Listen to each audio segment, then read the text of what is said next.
Roman de Kermadec rend hommage à sa mère Kate Barry en faisant publier son travail dans un recueil intitulé My Own Space. Il a mis du temps, il faut le dire, à être en paix avec la situation. Il est apparu, très triste, auprès de tous les membres de la famille le 24 juillet dernier aux obsèques de Jane Birkin, en l'église Saint-Roch de Paris. Et pour cause. Roman de Kermadec est le petit-fils de la chanteuse. Fils de la photographe Kate Barry, il mène sa barque dans l'ombre, où il opère en tant que machiniste de cinéma. Mais à l'occasion de la sortie du livre de sa maman, intitulé My Own Space, qui est paru aux éditions de La Martinière, il a accepté de sortir du silence. Pour promouvoir ce beau projet dont il est à l'origine, mais aussi pour rendre hommage à celle qui lui a donné la vie. Roman de Kermadec est désormais détenteur du travail artistique de sa mère.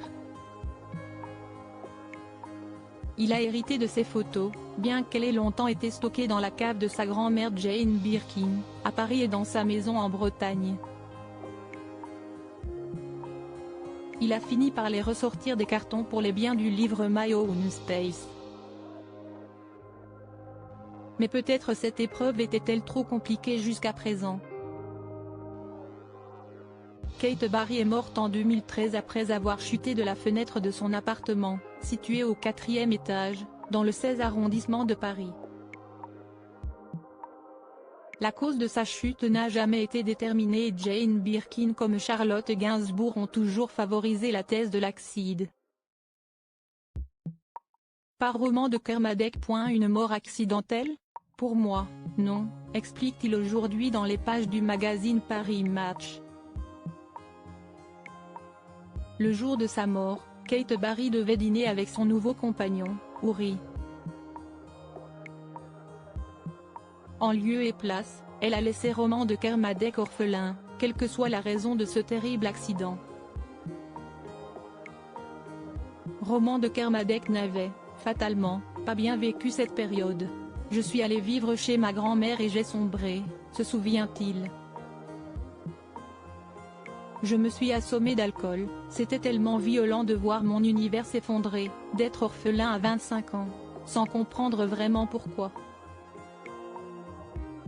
J'étais en colère contre elle, contre le monde entier et, en même temps, si triste. Et si est ce que je ressens encore aujourd'hui vis-à-vis de sa mort. Ce n'était pas la première fois qu'il faisait face aux démons de la boisson et des drogues, puisqu'il enchaînait les excès, déjà, à l'âge de 18 ou 19 ans.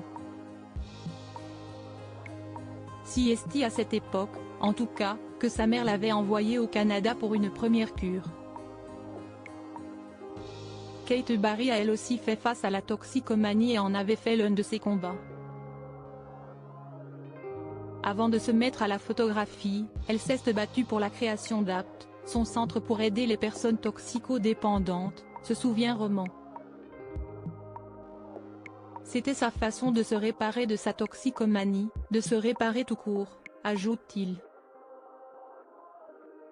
Si est quelque chose que je n'ai compris que très récemment, étant moi-même un ancien addict. Kate Barry était elle aussi tombée très jeune dans la drogue, peu après la naissance de Roman. Il y a un terreau, et en ce qui me concerne, mon enfance compliquée, l'absence de père, une famille d'artistes qui vit sous les projecteurs, tout ça fait de moi un bon candidat à la consommation excessive d'alcool, de drogue et ce qui va avec, rappelle-t-il. Au début, ça me semblait rock'n'roll, cool. Et je pensais trouver ma liberté. J'ai vite vu que c'était une prison. Cette fin d'année 2023 est décidément tournée vers le clan Gainsbourg. Outre la sortie du livre hommage de Kate Barry, Charlotte Gainsbourg a finalement ouvert les portes de l'hôtel particulier de son célèbre père. Une véritable maison-musée, située au 5 bis de la rue de Verneuil, qui rencontre un succès fou auprès des visiteurs.